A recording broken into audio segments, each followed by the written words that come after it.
Podemos. Vamos ver se eu falo certo, hein? Mylène Otu. Isso. Esse é o nome mesmo? Mylène Otu. Que ótimo. Pronuncio bem.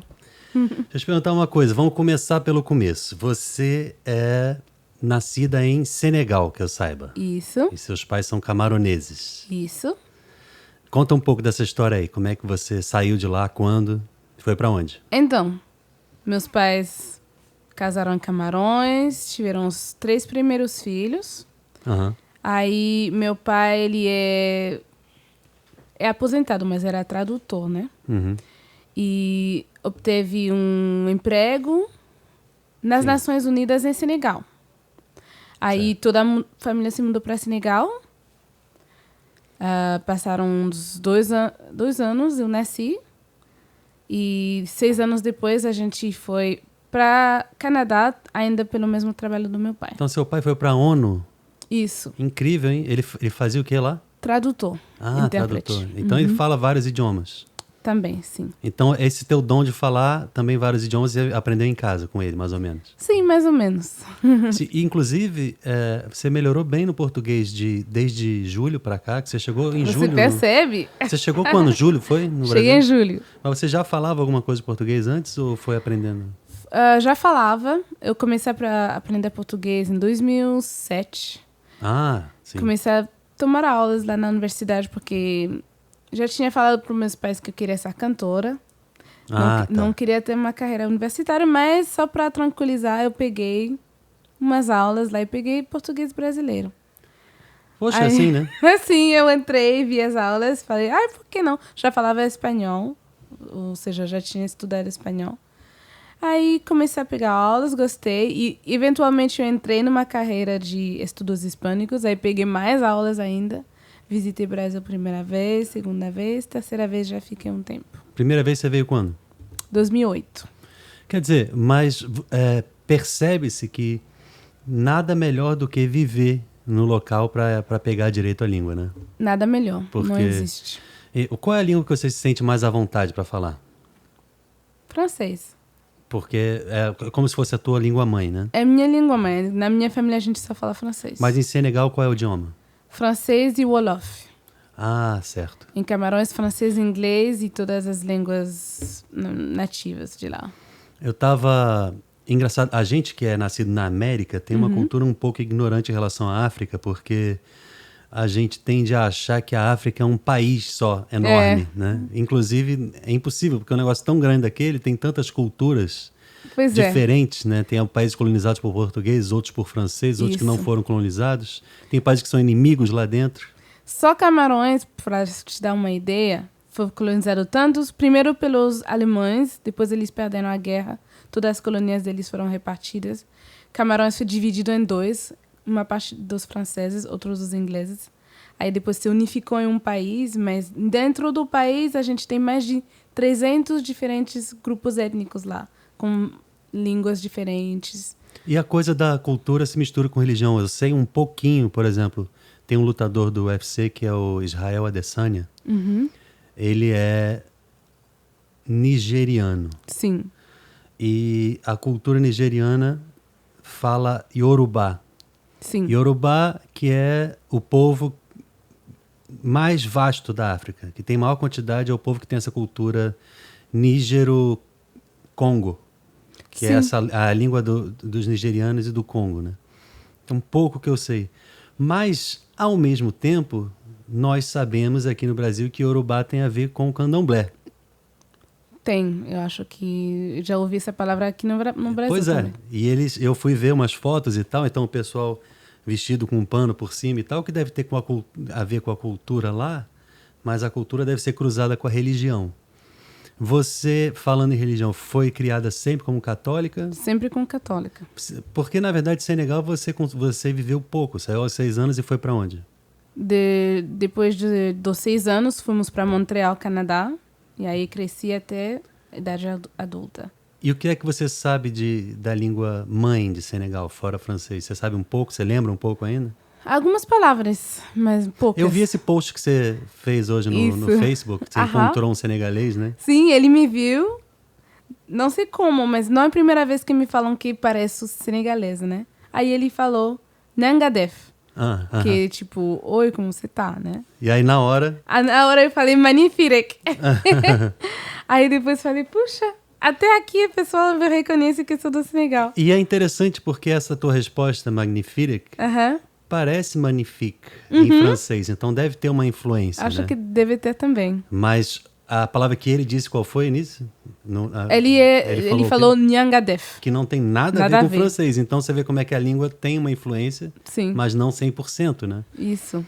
Eu acho muito bonito. E eu tenho certeza, apesar de não ter propriedade para dizer, que pela África ser tão grande, os povos têm etnias distintas. Então ele te reconheceu como talvez senegalês ou camaronense que é próximo, não sei nem se é próximo, mas... Não é muito próximo. Mas a etnia pode ser parecida, entende? É que é mais os rasgos físicos. Sim. Segundo a região, tem rasgos que podem reconhecer que sou de lá. Por exemplo, os de Senegal têm a pele muito escura. Sim. Os rasgos... Os traços, né? Os traços finos. Sim. Aí, só por essas duas coisas... Pois é, isso que eu estou dizendo. Pareço mais senegalês. E por acaso, porque você é nascida lá, mas tem pais que não são de lá, né? E avós, todo mundo de Camarões, né? Todo mundo de Camarões. Mas eu imagino que do outro lado da África existam outros traços, outras etnias e tal. Né? Eu queria aprender um pouco mais sobre isso. Aqui não é o momento, mas assim, eu acho muito bonito. Inclusive, por exemplo, um dia desses eu estava pensando, o povo do Havaí não é americano. Não o povo do Havaí é muito mais... Na verdade, é completamente australiano, porque é uma ilha que está muito mais perto do Japão e da Nova Zelândia do que dos Estados Unidos. É só uma área politicamente americana. Mas você vê a língua, a cultura, a forma de se pintar, de se vestir, os traços do rosto, a cor... A comida é muito parecida, inclusive, com a japonesa e tal, né? A havaiana. Então, eles são muito mais isso do que americanos. De fato, eu acho muito bonito essa coisa da etnia. Mas pulando um pouco para Montreal. Sim. Lá você foi criada como católica, já sempre foi católica, foi batizada na igreja católica, cresceu lá. Você já cantava quando era criança? Eu cantava em casa, né? Assim, normal. Só que, oficialmente, eu entrei no coro da minha escola e tinha 8 anos. Ah, legal. Aí eu fiz lá uns 2, 3 anos e foi lá que realmente começaram a me dizer você tem uma voz bonita, só que era meio tímida, assim. Aí a condutora do coro me puxou, assim, me deu um solo, coisas assim. Pouco a pouquinho ia saindo... me dando conta de um certo talento que tinha, mas ainda muito receosa. Mas você já tinha uma vontadezinha de cantar ou não? Sim, eu gostava. Gostava de cantar, mas não oficialmente, né? Não profissionalmente. Isso veio depois. Tipo, no ensino médio, eu comecei a fazer concursos, coisas assim, comecei a ganhar, coisas assim. Aí surgiu uma vontade mesmo de ser cantora, coisas que não existia quando eu era criança. E daí, para conhecer o Shalom, como foi? Aí, passaram muitos anos entre essa época e o Shalom. Foi muito tempo depois. Você tinha quantos anos quando você conheceu o Shalom? Eu conheci o Shalom com 28. E você tem quantos anos hoje? 32. Não tem, não. Tenho. Deve ter uns 25 ainda. Não, você tem rostinho de menina, senegalesa. Né? Cada dia agradeço a Deus por cada ano que passa, né? É verdade. Aí, então, saí do ensino médio, entrei na universidade, que falei para os meus pais que não quero fazer universidade, mas acabei fazendo. Tive umas decepções lá no mundo da música, que não é fácil. Aí falei, tá bom, vou entrar. Aí, na universidade, fiz uma graduação em estudos hispânicos, que foi quando aprendi mais português. E depois viajei um pouquinho e depois fiz mestrado. Sim. Mas entre os dois, eu fui na jornada do Rio de Janeiro. Você estudou o quê? Não entendi. Graduação em estudos hispânicos. Ah, línguas mesmo, assim? Isso. Ah, interessante. E aí mestrado foi em quê? O mestrado foi em tradução.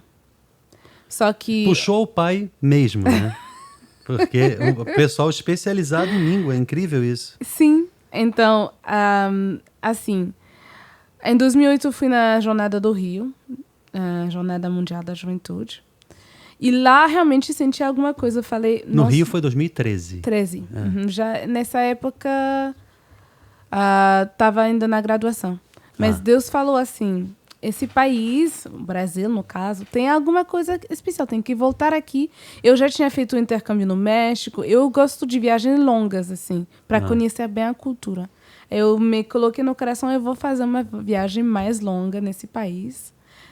E então fui entrando no mestrado já com a ideia de fazer um intercâmbio no Brasil, coisa que fiz. Sim, uma pessoa que é ligada a idiomas, nada melhor do que ir para algum país e ficar, né? Exatamente. Aí eu fui lá em 2015, cheguei no Brasil, fiquei 7 meses e foram durante esses 7 meses que eu conheci o Shalom. Tem uma expressão em inglês chamada embedded, que é justamente você mergulhar e ficar, né? Exatamente. Para vivenciar. A gente deve ter se encontrado na jornada, porque na época eu toquei nos eventos aqui com missionário e tal. Você estava como espectadora na época. Espectadora. Você fazia alguma ideia de que você iria parar no Missionário Shalom? Não, nem conhecia missionário naquela época. Nem Shalom conhecia. Nem né? Shalom. Nem lembro de uma coisa específica do Shalom naquela época. Você foi para ver o Papa e para curtir. Exatamente. Eu vi os grupos lá que conhecia, mas... Eu imagino, depois me imaginei que o Shalom devia ser muito presente, mas não conhecia, não vi o Aleluia, não... E hoje você é postulante? Sou postulante 2º ano da Aliança. Da Aliança? Uhum. Muitas pessoas acham que eu sou comunidade de vida, não sou. É interessante, porque quando você falou, eu também pensei, será que ela está fazendo um P1 para a comunidade de vida e daqui a pouco vai para o discipulado? Não. Mas se sente confortável na Aliança? Acha que é mesmo... 100%. Estar na comunidade de vida é maravilhoso, mas confirma que eu sou comunidade de Aliança. Tipo, não, mas isso exatamente. A Cibele, minha esposa, foi exatamente isso. Ela foi em missão para o Rio e lá a gente se aproximou, depois de um tempo ficou amigos e tal, acabou namorando 1 ano e pouco depois, 2 anos depois. E ela mesma diz, foi lindo a comunidade de vida entender, mas para também entender realmente eu sou aliança mesmo. Um chamado. É um chamado de Deus. E uma coisa não é mais do que a outra. Não. É apenas existe uma diferença. Diferente. E muitas pessoas da comunidade de vida vêm à comunidade de aliança e falam, não poderia. Eu ao contrário. No caso, eu estou fazendo e vou fazer por muitos anos, né? Aí é uma oferta. Quanto tempo você pretende ficar? Por início, 3 anos. Eu vim... Isso por causa do missionário? Por causa do missionário, só missionário. Mas você pode ficar como o Dudu, que é a aliança missionária, exatamente. Né? Ele ficou 5 anos como aliança missionária. E mas aí, ele não é mais. E aí foi... Aí pronto, passou a morar aqui fixo, né? Agora é aliança normal. Pode ser? Pode ser. Deus vai decidir. Aí quando você chegou no Rio, você já dominava bem o português? Naquela época ainda estava começando a aprender, né? Uhum. Aí dominava bastante para orientar meu grupo e tal. Você foi com quem? Foi com um grupinho de meninas. Naquela época eu frequentava a Opus Dei, que minha mãe ela faz parte da Opus Dei. Aí a gente formou um grupo lá. Tinha uma brasileira, eu e os outros eram canadenses, não faziam ideia de português e tal. Aí eu meio que, falava com o pessoal, traduzia, coisas assim. Aí melhorou o português, voltou, na verdade. E em Montreal, o pessoal fala só francês ou tem inglês lá? Tem inglês também, mas é maioria francês. E na lei, a província de Quebec, da qual Montreal faz parte, está protegida com uma lei muito estricta com o francês. Tudo que você vê no espaço público que está escrito tem que ser em francês. É engraçado que na China, tem um lugar chamado... Bom, agora eu não vou lembrar o nome, mas foi colonizado por portugueses. E aí nas ruas tem o escrito em mandarim, mas tem em português embaixo. Só que já ninguém mais fala português, porque já tem tanto tempo, né? Na Índia também tem vários Na Índia assim. também, exatamente. Os portugueses se espalharam muito pelo mundo. Sim. Mas no Canadá manteve uma cultura muito forte francesa e não vai se perder, não tem previsão de diminuir. Não, porque os franceses são muito protetivos da língua mesmo. Você fala com alguém, aí você fala uma coisa em inglês, eles falam assim, você podia dizer isso em francês. Cada vez que eu ouço isso, meu Deus, perdão. Mas, e para você não é um problema falar em francês? Pra né? mim não é problema. É a tua língua, inclusive. Né? Porque Montreal, eu acho que é a cidade mais bilíngue do Canadá, com certeza, provavelmente do mundo. Assim, todo mundo, você falar em francês, de repente passou para inglês. E assim, é natural. Inclusive, vocês, Justine, falam desse jeito, né? Desse jeito. Você tá falando inglês, daqui a pouco muda para português, aí muda para francês, aí se Isso bobear mesmo. tem um italiano no meio. Você fala quantos idiomas? Então, francês, que é a minha língua mãe, inglês, que é a segunda, depois foi espanhol, depois português.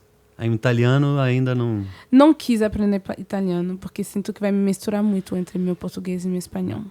Pois é, eu comecei na escola aprendendo francês e inglês igualmente, mas como todo brasileiro tem uma influência fortíssima do inglês por causa da TV e tudo. E o francês foi ficando de lado, mas eu amo a língua, acho... o meu pai foi alfabetizado em francês primeiro, minha avó e tal, mas depois, como brasileiro... Não, e eles falam francês como português. Sim, mas eu não adquiri isso pela falta de exposição. Então, eu falo pouquíssimo, entendo muito pouco, gostaria de saber. E depois, com a convivência com o Shalom, fui também aprendendo a gostar do italiano, porque tem uma proximidade muito forte com Roma, com o Vaticano e tal, né? Mas eu nunca pude aprender. Pedi a Justine, inclusive, você me ensina? Ela, mas eu vou em missão, mas posso e tal. Aí ficou uma coisa de posso, vamos fazer, mas nunca rolou. Agora me conta uma coisa. Eu acho que eu estava no teu primeiro show, no Shalom. Que foi no acampamento. Sim. Você estava lá? Eu toquei no show. Sim, lembrei.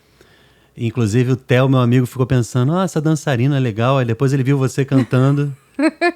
Ele é a nova cantora. Porque sempre dançarina sempre tem uns montes, né? Então aí vem uma nova, a gente acha que... Aí depois, quando ele te viu cantando... E realmente você canta muito. Você tem uma influência muito forte de música americana, né? De R&B. R&B, que também é, pra mim, o que fala mais forte. E eu acho que a gente, em poucos segundos, assim, em pré-ensaios e tal, já deu uma brincada e tal. Vejo que você curte muito. Quais são, assim, as tuas maiores influências de música? Eu cresci ouvindo... Meu grupo favorito, tipo, quando eu era criança, era os Backstreet Boys. Que os Backstreet Boys, eles têm a particularidade de sempre foram brincando, somos brancos cantando música de negro, porque o que eles cantam realmente é R&B. E eles amam Boyz II Men. Exatamente, eles foram totalmente influenciados pelo Boyz II Men. Eu cresci ouvindo eles, mas também Destiny's Child, Beyoncé. Nossa, também. Whitney Houston, Mariah Carey... Christina Aguilera. Agora, você não tem idade para conhecer a tia da Whitney Houston, que é a Dionne Warwick. Eu ouvi falar dela, mas não conheço a música dela. Ela tem... As mais famosas dela são ela com Stevie Wonder cantando That's What Friends Are For. Sim, essa é ela com Stevie Wonder. E tem uma outra muito famosa, It's You. Dá uma pesquisada também. Tem várias. Mas essas são as que eu mais gosto... Que essa It's You é trilha de um filme antigo, anos 80, A Woman in Red, Dama de Vermelho. E aí, claro que você não conhece, que não tem idade pra isso. Eu vou fazer 40. Tava nascendo. Tipo, mas é muito legal. E a Whitney Houston, ela pegou tudo da tia e foi criada na igreja, foi criada no coro e tal. Pra mim, é a cantora... de maior excelência, a melhor intérprete feminina de todos os tempos. Eu concordo. E a gente tem Beyoncé, tem Mariah Carey, tem uma outra fantástica que é... Uma que ganhou o American Idol, agora esqueci o nome dela. Tô falando contigo aqui. Aquela que saiu em Dreamgirls. Isso, como é que é o nome dela? Também. Mas ela canta tão bem ou mais que a Beyoncé. É um tipo de voz diferente. Mas ela realmente... é incrível. Sim. Agora, a Whitney Houston nem tem essa voz toda como a Beyoncé, por exemplo, que tem muito mais belting, domínio, vibrato, mas para mim é a mais perfeita, é que tem mais beleza, que tem mais emoção na interpretação e impecável. Lógico, na era de ouro, depois que as drogas começaram a afetar, e aí não conta mais, né? Pois é. Aí a gente guarda o que ficou de bom. Ótimo, Como é que foi a tua experiência de fazer um DVD tão cedo assim na carreira como cantora no Shalom? Interessante, mas ao mesmo tempo eu sinto que tudo que já vivi na música, né? Porque eu cheguei no missionário já com uma bagagem bastante... Você já cantava há muito tempo? Já cantei em bandas, cantei sozinha. Aí, pra mim... Foi melhor, né? Já estava segura. Exatamente. Pra mim não foi algo tipo, oh my God, não posso fazer isso. Pra mim é tipo, ok, aprendi as músicas e também eu tive 3 meses pra aprender as músicas, praticar um pouquinho, porque não fiz muitos shows antes. Fiz menos de 5 shows antes do DVD. No missionário? No missionário. Aí tinha mais aquele... Eu lembro do teu primeiro que eu toquei e você mal sabia as letras. Exatamente. Só teu amor... Aí, tipo, botava o inglês ali no meio e tal. Era desse jeito. Aí estava nervoso mais por essa questão que a questão de performar e tal. Mas eu achei que foi um momento muito bonito. Débora e Morel rezarem por vocês e vice-versa depois de vocês, por eles, né? E o povo aceitou. Como é que você tem sido recebida? Eu sempre fico surpreendida, assim. Porque chego, não sei, num lugar onde a gente vai ter show, a pessoa me abraça, ai, você, não sei o quê. Aí sinto muito bem recebida, assim. Não tenho nada a dizer em relação à acolhida do povo. Recebe muita mensagem no Instagram, muito DM? DM não, mas como nos comentários, coisas assim. Mas assim, também não senti tanta comparação com a Débora. Os meus irmãos do missionário me comparam mais que os próprios fãs do missionário. É mesmo? Mas assim, brincando. Você é assim como a Débora. Você faz como a Débora. Não sei o quê. Não, mas o Guilherme, quando ingressou, tinha a questão da insegurança do missionário em relação a eles, se iriam aceitá-lo como gostavam antes do Morel. Então, não, faz o que o Morel fazia. E descobriu-se que o Guilherme é tão bom, tão talentoso, que ele era capaz de fazer igual ao que o Morel fazia. O que é muito difícil. Sim. Você reproduzir daquele jeito. O Morel já é muito bom. E aí o Guilherme é tão bom que ele fazia... você quer que eu faça igual? Ok, eu faço igual. Igual. E aí as gravações que existiam do Morel, ele passou a cantar e depois passamos a gravar o Guilherme. A primeira música que a gente gravou com o Guilherme foi DNA. Quem não sabia que o Morel tinha saído, nem percebeu. Porque, caramba, idêntico, né? E depois, com o tempo, olha, pode adquirir o seu caminho, mas é também natural da pessoa pensar, eu estou herdando uma vaga. Sim.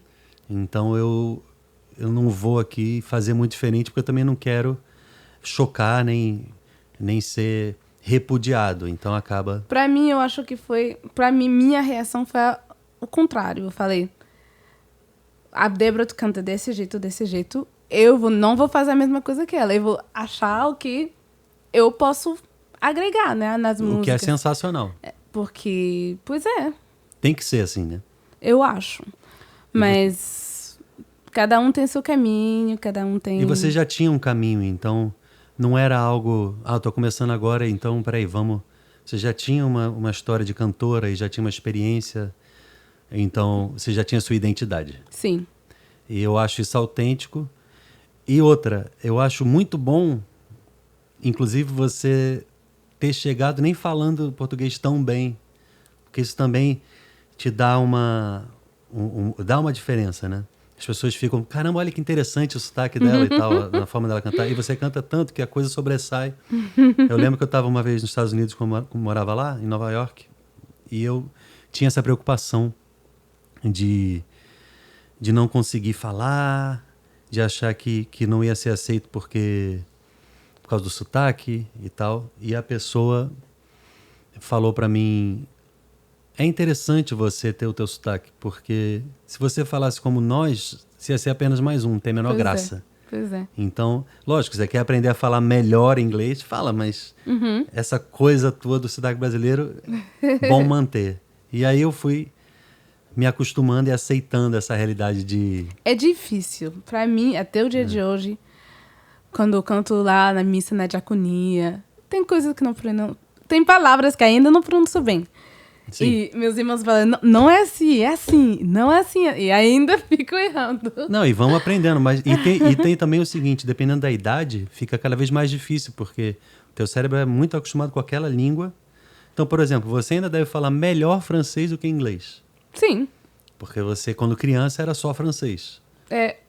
Depois veio Depois dos 6 anos, você ainda falava senegalês, que eu não sei o nome. Como é que é? Wolof. Wolof. Mas nunca cheguei a falar realmente. Mas aos 6 anos você falava bem? Wolof? É.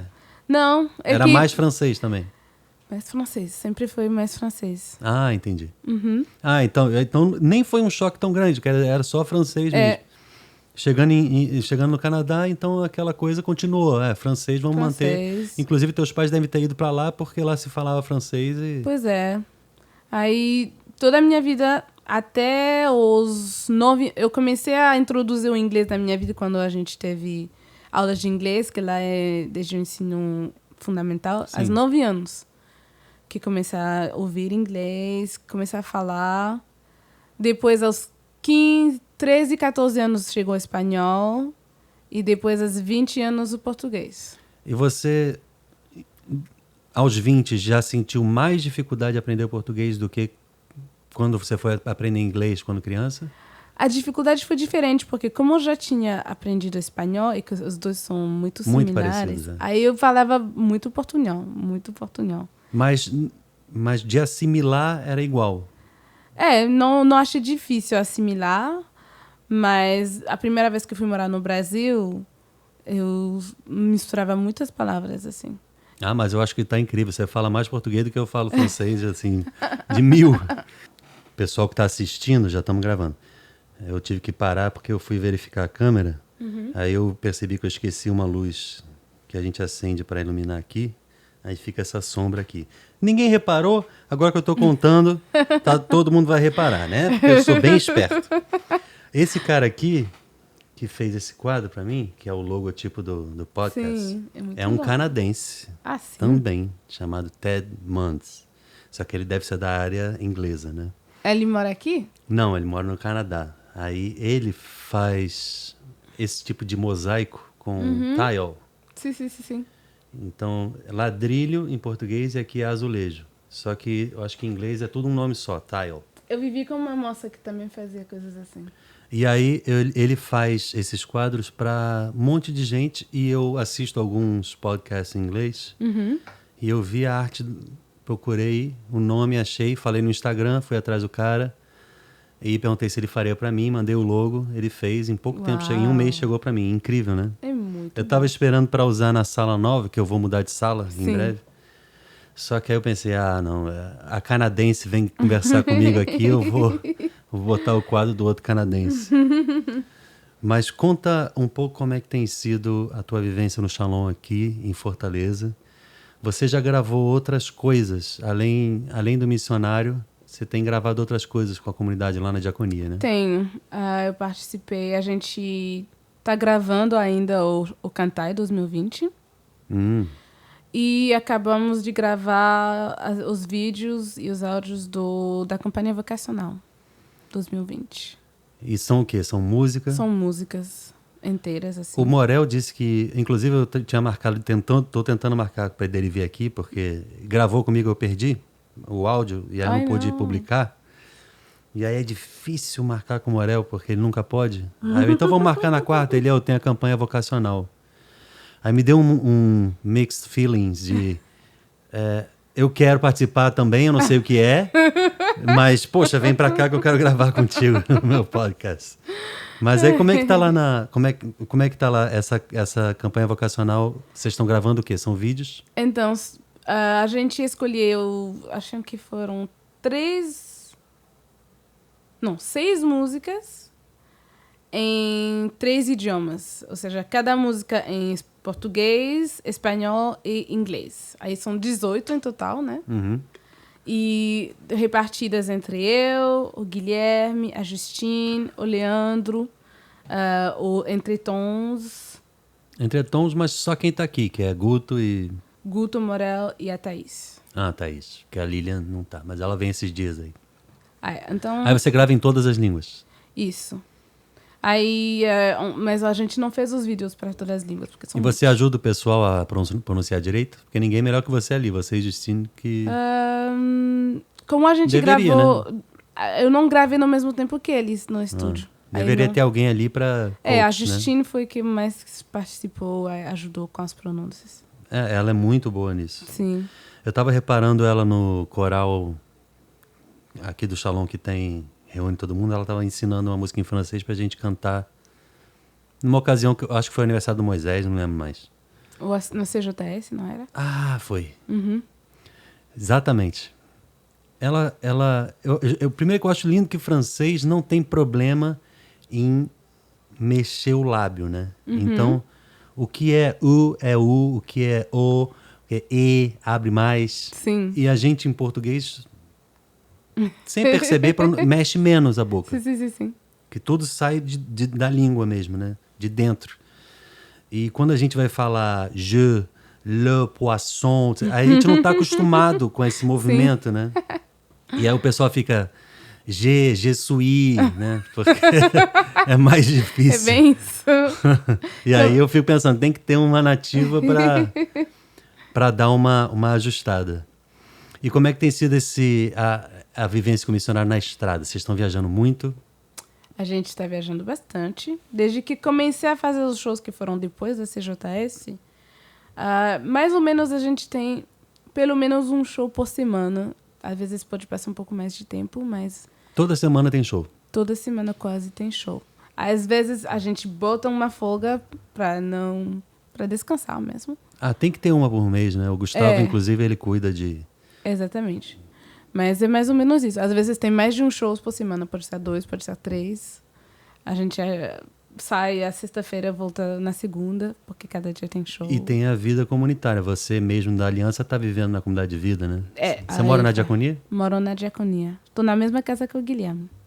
E para você tá rolando tranquilo acordar às 6h30? Para isso não tem problema, graças a Deus. Mesmo depois de um show, às vezes cansa, né? Mas eu acordo de qualquer jeito, então... é? É. Ao contrário da Débora, que a Débora queria dormir. Pra mim, a época de sono pra mim não é de manhã, é da tarde. Na tarde eu fico com muito sono. Depois do almoço. Depois do almoço. Mas justamente deve ser provavelmente pelo que você come. O carboidrato da... mas tô em dieta, não tô comendo carboidrato. E ainda tô aqui assim.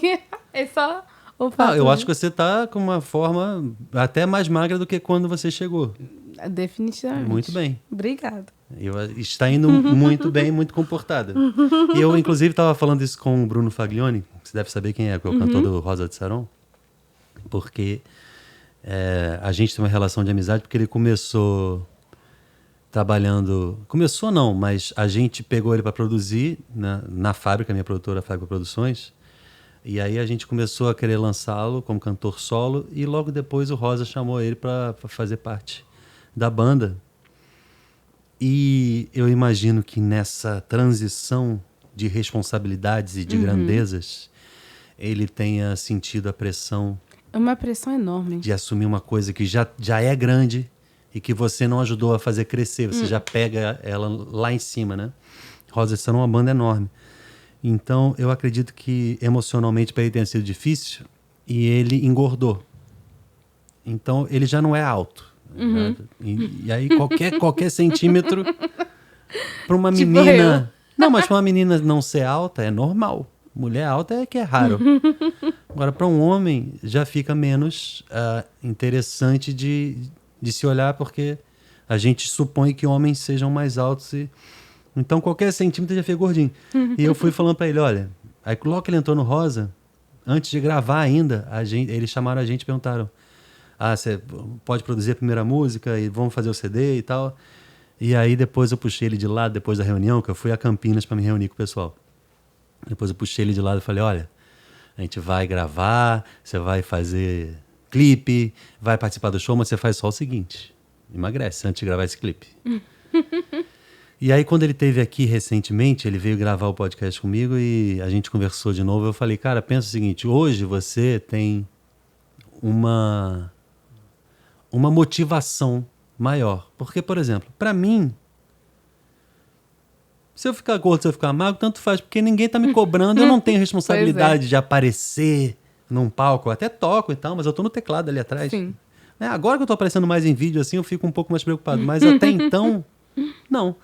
Então, aí eu dizendo, mas para você tá sempre no palco, você tá sempre na internet, sempre na TV, sempre aparecendo. Quanto mais bonito você tiver, melhor para você, melhor para a banda, melhor para a carreira, mais e parece até ser uma coisa fútil, mas a questão é que não é pela aparência somente, e sim por tudo que envolve o agradável de ver, o receptivo, as pessoas vão receber melhor, mesmo sem a consciência, entendeu? Porque a arte não é só áudio, é audiovisual. Então tem que ter um bom clipe, tem que ter um bom cantor, tem que ter um bom show, uma boa luz, uma boa aparência física. E com certeza você tem essa consciência, né? Porque já tem 4, 5 meses que você está por aqui e já pegou o ritmo e já... mas também tiveram que ter essa conversa comigo, que olha, Milene... falando com você também? Aí... a única motivação que não tinha que desenvolver na hora. E, tipo, uma semana depois já tinha perdido 2 quilos, assim. Mas o que é que você tá fazendo? Só fechando a boca ou tem alguma dieta? Antes do CJS, só tinha tirado os carboidratos, mas não faz muita diferença. Não, faz grande diferença, mas se você cortar de verdade. Mas assim... exatamente. Só que no Shalom, na comunidade de vida... É muito difícil, porque você não tem muita opção, assim... O que tem ali, você vai comer e pronto. E ainda mais viajando, né? Mas não é só isso. Eu me toquei que a gente tem muita comida social. Muito comida social. Ai, não sei o que, aniversário de tal.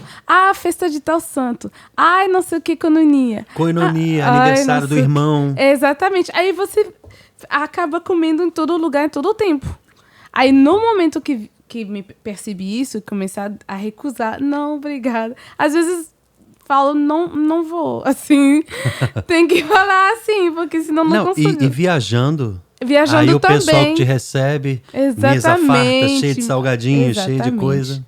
Aí precisa de muito autodomínio, fora de carboidrato, que é outra coisa também. E aí eu acho que o grande macete, inclusive eu tenho tentado fazer, minha mãe que está aqui atrás... Também, desde que ela chegou em Fortaleza, que agora ela está hospedada com a gente, vai ficar uns meses aqui. Que bom. Depois do jantar, você não come mais nada. Também. E aí, de manhã, você só vai comer na hora do almoço. Mais ou menos. É difícil, mas é bom. Porque você já... metade do seu dia, você já não está comendo nada. Só tomando café sem açúcar, se quiser, água, e acabou. Eu não tomo café, mas eu tomo um ovo. Passa a comer. Passa a tomar café. Ai, não gosto. É ruim. Daqui a pouco você acostuma. Se você ficar 16 horas com a boca fechada, você vai adorar café. Porque a única opção que você tem é água. Mas eu peguei uma dica que o nutricionista do Gustavo falou pra ele, e aí eu tô falando pra mim. Ele come 2 ovos fervidos, assim. Sim. Eu como um. Ovo cozido. Ovo cozido, isso. Ou fruta. Só isso. Mas fruta tem açúcar. E aí você quebra a ingestão de açúcar, que é a principal. O carboidrato que vira amido, que vira açúcar. Se você está ingerindo carboidrato ou açúcar, você está ingerindo a mesma coisa no final das contas. Então, o que você precisa cortar... Assim. Não, um suco de laranja para o cérebro, para o corpo, é igualzinho um copo de Coca-Cola. Então... você está achando que está fazendo uma coisa saudável, que é tomando um suco de fruta, e na verdade você está tomando como se fosse um copo de Coca-Cola. E o que importa é você não ingerir açúcar e pronto. E se você ficar 14 horas ou 16 horas sem ingerir carboidrato e açúcar, então depois durante o dia você pode almoçar normal, pode viajar, fazer teu show, comer salgadinho e tal, porque você já está pelo menos... o dia tem 24 horas, você está mais da metade do dia sem comer.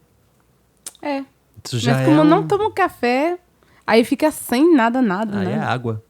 Ai, não. Água e bota um limão. Pode espremer E eu limão acho que na água. nem na comunidade nem vão me deixar. Eles estão me deixando sozinha, sem dizer, porque vem que tô comendo alguma coisa, né? Não, mas você vai comer na hora do almoço com todo mundo. Você vai pular o café da manhã. Daqui a pouco eu vou ter que encerrar, porque já tá tardezinho, você ainda vai para a Diaconia, é outra cidade. Muito longe. Mas você já tem uma curiosidade, porque eu acho você tão talentosa e tão gente boa e tem um carisma que eu vi você poucas vezes no palco que a gente fez juntos, provavelmente 3 shows, CJS, Aleluia e um no acampamento. Mas já te vi assim... Aleluia, você fez? Fiz Baqui e Solisme aqui. Exatamente. E aí... Mas você na frente, você se sente bem. E eu percebi, depois que você me contou agora, que eu entendi. Você já tinha Sim. costume, né? Porque eu achei tão rápido. E você pensa, quem sabe, um dia, someday, somehow, ser cantora solo no Shalom? Eu sei que no Shalom tem 2 jeitos de ser cantora solo. Ou a comunidade que discerne, que vai te puxar e Sim. tudo, tipo Ana Gabriela Davidson Silva. Uhum. Ou você faz sua coisa, garante seu sucesso e naturalmente as coisas vão acontecer. São as duas coisas, na verdade. Aham. Tipo o Igor Fernandes, por exemplo. Mas o... Aí- Não, são duas coisas. Você sendo da aliança, você tem a liberdade de perceber que isso pode ser um trabalho seu, né? Enquanto que na comunidade de vida, você não tem um trabalho a não ser aquilo que diz respeito ao que a comunidade de vida sugere você fazer e vocês vão discernindo juntos. Não é que seja uma coisa presa a outra. Mas na aliança você precisa trabalhar para ganhar dinheiro. Sim. Então, ser cantor solo na comunidade de aliança é uma opção também de trabalho.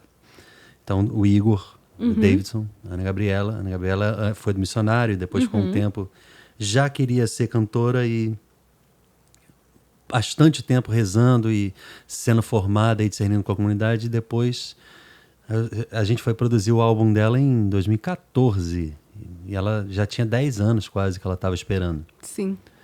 Mas não por uma questão de fama, e sim de desejo inicialmente e de perceber, Deus me chama a ser cantora solo. É o que ela percebeu, o que o Davidson percebeu. O Davidson era backing da Celina Borges. Depois que foi conhecer o Shalom, e ainda ficou um tempo sem cantar, e depois ainda... Aí depois que puseram ele para fazer carreira solo. É lógico que é muito cedo, você entrou agora no missionário, mas o que eu estou querendo é saber se tem uma talvez assim um desejo de repente um dia mais na frente. Pois esse desejo, eu diria que desde muito antes do Shalom, eu tenho esse desejo desde que era adolescente, né? Agora é um discernimento, porque eu acho que todos os cantores, e até estava conversando sobre isso com a Ana Gabriela na Assembleia Geral. A gente estava conversando de essa parte de ser a cantora, que é bom, só que é muito instável, assim. Muito, né? Em questão de renda. Sim, financeiramente. Aí, a questão sempre a gente cantou, muitas vezes a gente tem outra coisa, né? Outro trabalho. Mas até que ponto a gente tá pronto para deixar tudo, trabalho inclusive, para se dedicar a isso, né? Acaba que ou você mergulha de cabeça e investe realmente, ou você tem que ter duas coisas, né? Exatamente. Por exemplo, o Morel hoje, depois do missionário, é psicólogo. O Igor é psicólogo. A Thaís é psicóloga. E aí acaba tendo que levar duas coisas. O Davidson já entendeu que ele pode até ser professor de canto, que ele até é uma das coisas que ele se denomina. Mas precisou entender que não, é fazer show e a prioridade é essa. Eu acho que vai mais por uma decisão. É um risco grande? Mas a questão é você queimar as caravelas e não voltar mais. Chegou, fica e vai desbravar. Então, Mas, primeiramente, a escuta de Deus. Eu acho que... outro dia me perguntaram, de novo, sempre quando me perguntam isso, eu digo, não tem como eu te responder, você precisa fazer isso ou aquilo. Eu posso te dizer o que acontece. Mas o que você precisa fazer, quem vai dizer é Deus. E é aquilo que você sente, né? Mas eu queria te perguntar, porque eu sempre me perguntei. Pra ti, tu vive só de música mesmo? Eu hoje vivo de música católica, mas que envolve a produção musical no estúdio, que envolve a produção artística, agenciamento de artista, vender show e tal. E hoje fazer música não é o que dá dinheiro. Fazer música é o veículo que me leva a conseguir que o artista venda os shows e eu possa ajudá-lo a vender o show e ter lucro com isso, né? Sim. E, além disso, hoje eu estou fazendo esse podcast, que também é uma plataforma de comunicação e a minha identidade como produtor musical me ajuda a ter pessoas como você aqui. Sim. Então, tudo está envolvido na música e no meu ministério como ministro de música, que é um trabalho voluntário de evangelização, mas que também é totalmente ligado a quem eu sou, é aquilo que Deus me chama. Tudo muito parecido. E eu não faço nada além de música há muitos anos, eu nem me lembro. Eu fiz um estágio na Globo, mas sempre foi ligado a áudio. Em 2000 e, sei lá, 4, coisa assim. Mas sempre foi ligado a som, a áudio, a engenharia de áudio. Depois fui para os Estados Unidos estudar áudio, produção musical. Voltei para o Brasil, mas eu nunca consegui deixar de ser músico, de fazer música.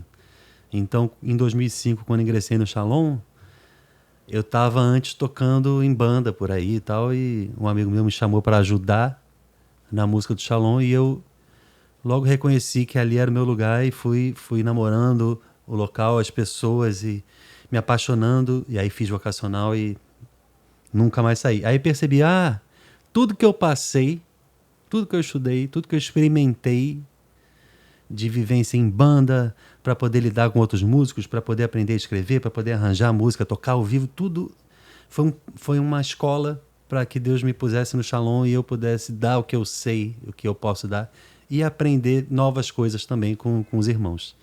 E aí eu fui descobrindo a produção musical dentro do Shalom, porque até então eu fazia de brincadeira, assim, mais como hobby do que como qualquer outra coisa. Mas eu hoje entendo que tudo se tornou ponte para chegar onde eu cheguei. E eu meio que vejo isso, e por isso que eu perguntei de carreira solo, porque eu não tenho desejos para você, nem expectativas de que você seja uma cantora solo, mas eu acho que a coisa, em algum momento, pode acabar. Pois é, claro. Se tornando, né? Porque você já era cantora solo. É. E você hoje foi chamada a estar no Shalom e cantar no missionário, mas... Pois todo mundo sabe que o missionário, ele dura muito tempo, mas ele não é eterno. Ninguém vai não morrer... Dá pra ser. Exatamente, não dá pra ser. Aí, como eu não sou comunidade de vida, como você ressaltou, né? A gente sai de lá e a gente tem que ganhar a vida. Aí... tem gente que para de cantar, mas eu acho que pra você... Se você parar, vai ser uma perda pra você e pro mundo, né? Eu sei que sempre vou cantar, seja no Shalom, seja... Mas agora, acho que também vai depender de muitas coisas. Se eu fico no Brasil depois do missionário, se volto na minha terra. Mas vai ser uma cantora do Shalom no Canadá? Ou em outro país? No Canadá vejo difícil, viu? O Shalom está expandindo cada vez mais, né? Já estão nos Estados Unidos há algum tempo. Boston, né? E daqui a pouco vai abrindo para dentro dos Estados Unidos. Tem na Europa. Seria cantora católica sendo Shalom, entendeu? Porque cantora do Shalom dá em Fortaleza, mas no resto do mundo, que não necessariamente sabe que é o Shalom, cantora do Shalom não quer dizer nada. Não, com certeza. Tipo... Mas isso também se dá pelo fato de que não existia gente que dominava outros idiomas. Então a coisa ficava só dentro do Brasil. Eu tenho uma fita cassete ali, Shalom Internacional. Mas se você for ouvir, é um povo que não falava nada, entendeu? Não falava nada direito. Eu lembro da gente na jornada em Madrid, em 2011, isso foi um dia desses, tentando aprender coisas em inglês, italiano e alemão. Era tão ruim. Se você estivesse lá, você tinha mandado parar. Teve uma hora que o pessoal que estava cantando, eu estava tocando, mas o pessoal que estava cantando falou uma frase E o pessoal que falava alemão estava assistindo o show e vieram falar com a gente. Vocês falaram... matem os judeus. Uma coisa assim. Não, o padre Cristiano foi gravar em alemão e ele cantou uma coisa que era parecido com Viva o Nazismo. Mas não era o que ele queria dizer, entendeu? É porque a pronúncia é péssima, né? E mesmo em inglês, que seria uma língua mais familiar nossa, era muito difícil. E é por isso que a gente precisa de gente na comunidade que domine a língua de verdade. Sim. Então, você fala inglês como quem nasceu falando, porque é praticamente a tua realidade. Você nasceu falando francês, mas aprendeu inglês na infância. Uhum. Então você fala inglês como uma nativa, né? Diferente de um brasileiro que tem anos de experiência, mas não vai falar Sim. a mesma coisa. Então, existe uma missão a mais. Existe. Não é só cantar. Então Deus se utiliza dos dons que Ele confiou e que a gente desenvolveu. Né? Outro dia eu estava falando com quem que falou? O Bruno Camurati, que é um cantor católico também. E ele falou, as pessoas não estudam composição, estudam voz, estudam instrumento, mas não estudam composição. E aí aprendem a compor mal e depois a gente vai querer ajudar a pessoa a mexer na música e ele diz, não, porque não pode, porque é o Espírito Santo... que fez assim. Acontece o seguinte, isso é um engano. O Espírito Santo faz naquilo que você desenvolveu. E se você desenvolveu pouco, Deus vai... mandar canais para desenvolver. Vai entrar ali e vai fazer, ok, vamos trabalhar com o que você... Então, se você é super desenvolvida em canto e em idiomas, com certeza você vai ser assim, uma serva, uma ferramenta muito importante. E é isso que eu espero e é isso que eu já prevejo que vai acontecer. Vai ficar registrado. Quando acontecer, e aí a gente vai ver esse replay. Quando você vier na próxima vez gravar aqui comigo. Aí, como é que tá sendo? Foi exatamente isso. Eu agradecer você ter vindo. Já tá meio tarde, eu sei que você tem que dormir, voltar para a tua vida comunitária. Mas brigadão e vamos marcar uma próxima em breve aí. Vamos. Tá bom? Deus abençoe. Amém. Valeu.